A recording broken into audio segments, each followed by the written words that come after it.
Hello, আজকে একটা ময়দা দিয়ে চটজলদি নাস্তার রেসিপি বানিয়ে দেখাবো। প্রথমে হাফ বাটির মতন ময়দা নেব, তারপর একটা ডিম,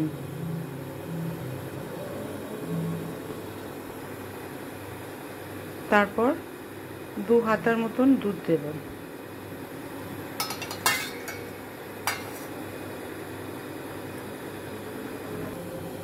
পরিমাণ মতন নুন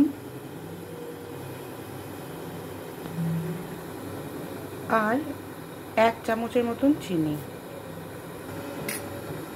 এবার ভালো করে ফেটিয়ে নেব।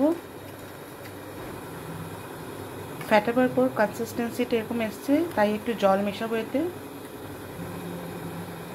পরিমাণ মতন জল। এবার কনসিস্টেন্সিটা একটু পাতলা হয়েছে, এর মধ্যে এবার মিলিয়ে দেবো টমেটো কুচি, ক্যাপসিকাম কুচি, পেঁয়াজ কুচি আর লঙ্কা কুচি। বাচ্চাদের জন্য বানালে লঙ্কাটা বাদ দিয়ে দেবেন।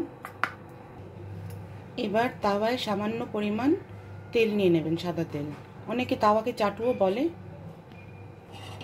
তেলটাকে একটু ছড়িয়ে নেব। এবার ব্যাটারটা তাওয়ায় দিয়ে দেবো।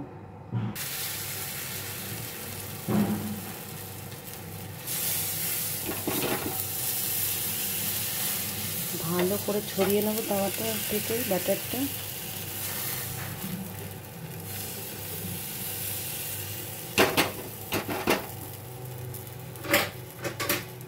সবজিগুলোকে সুন্দর করে ছড়িয়ে নেব। এবার পাল্টে দেব আর একটা প্লেটে নামিয়ে নেব। এইভাবে আরো 2-3টে পরোটা বানিয়ে নেব।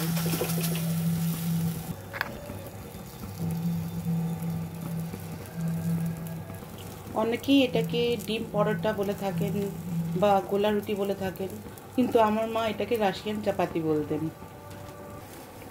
মা এই পরোটাটা আমাদের রেগুলার বেসিসে টিফিনে দিতেন, খুব পছন্দ করে খেতাম। আশা করি আপনাদেরও খুব ভালো লাগবে। Thank you.